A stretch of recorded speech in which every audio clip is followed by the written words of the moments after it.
100 शब्द प्रति minute dictation start होगी 4 सेकंड बाद।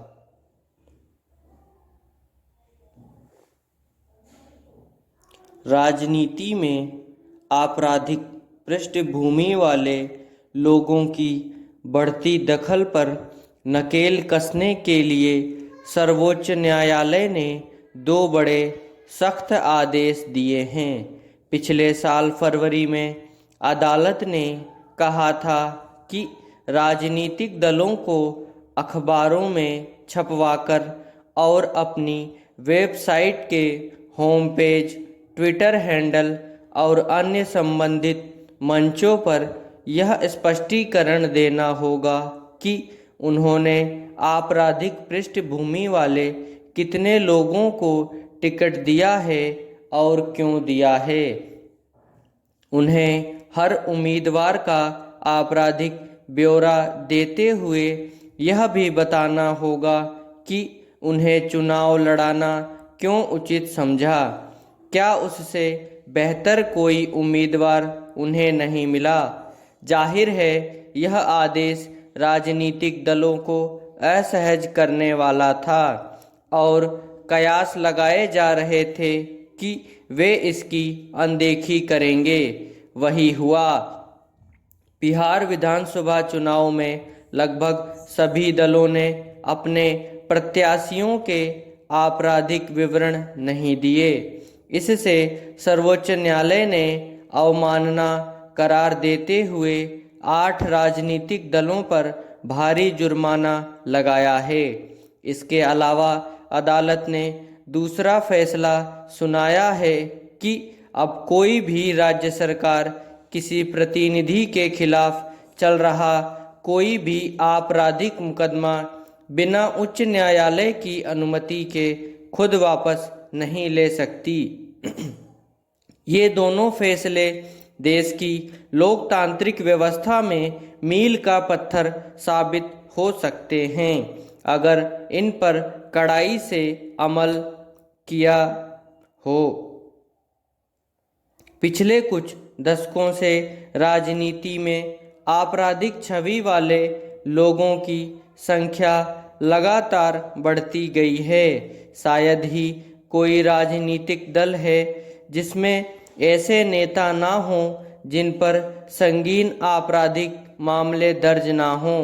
पार्टियां दूरी बनाने के बजाय बाहें खोलकर उनका स्वागत करती देखी जाती हैं। यही वजह है कि हर लोकसभा और विधानसभा में चुनाव के बाद ऐसी छवि वाले लोगों की संख्या कुछ बढ़ी हुई दर्ज होती है।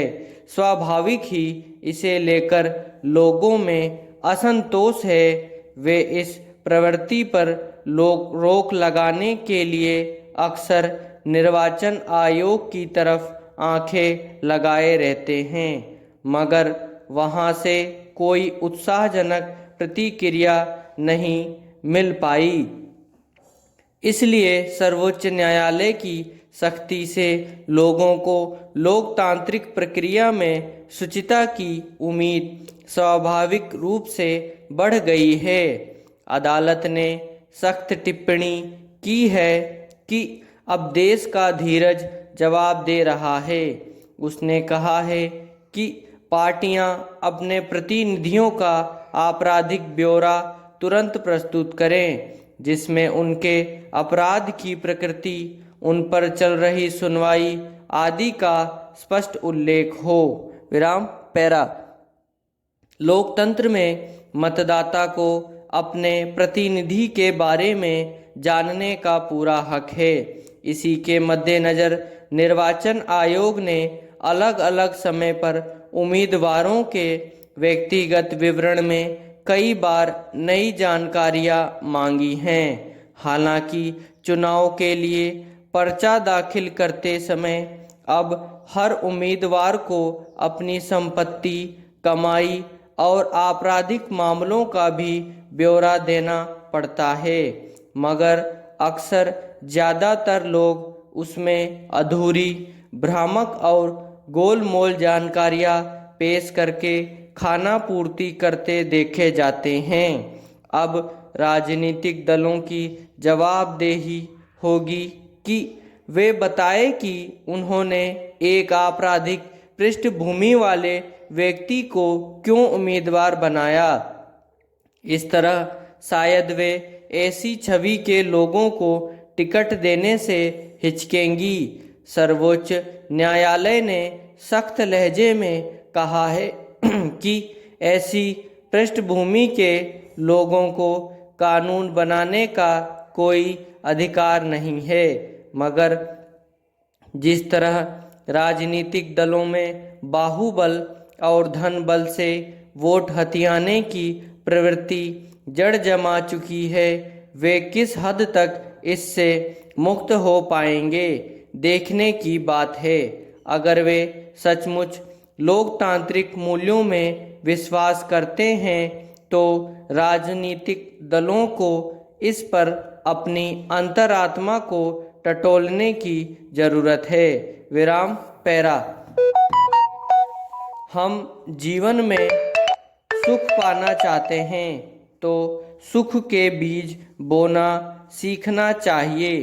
कर्म का अर्थ है कि कर्म करने के साथ साथ आप उसका फल भी चुन रहे होते हैं।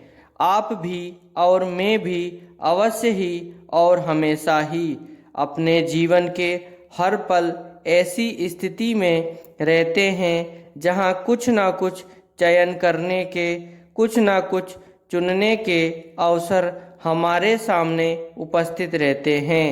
कुछ चयन तो हम सजग रूप से करते हैं, जबकि बाकी चयन हम गफलत में ही कर लिया करते हैं। कर्म सिद्धांत को समझने और उसका अधिकतम प्रयोग करने का सबसे अच्छा तरीका है अपने उन चयनों के प्रति सजग रहना जो कि हम लगभग हर पल होकर कर रहे होते हैं। विराम पैरा। अगर मैं आपका अपमान करता हूँ तो संभव है कि आप अपमानित महसूस करना चुनेंगे। अगर मैं आपकी प्रशंसा करता हूँ तो बहुत संभव है कि आप खुश होना चुनेंगे।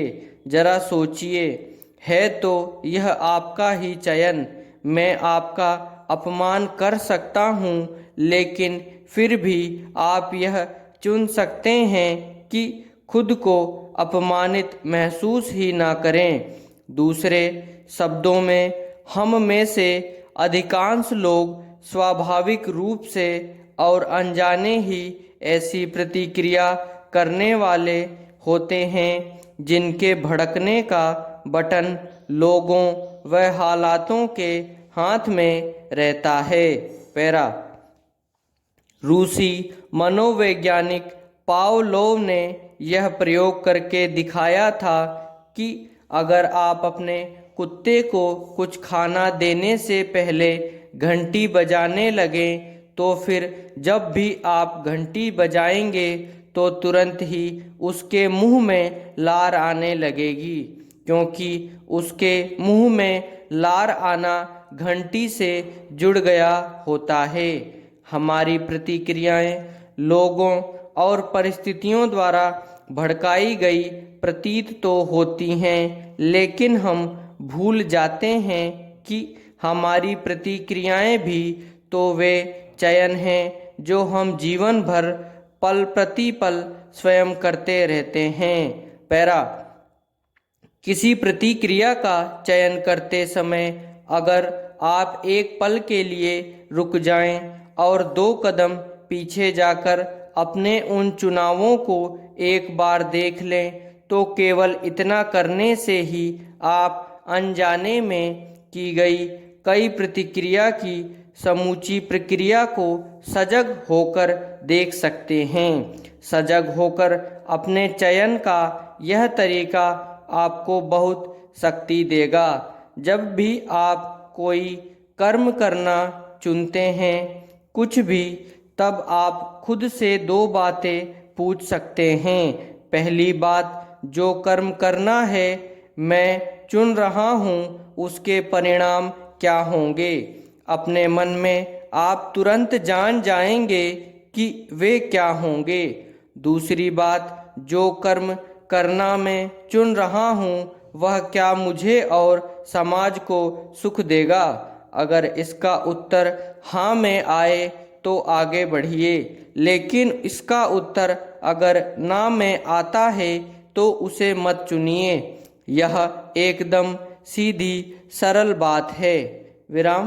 पैरा समाप्त।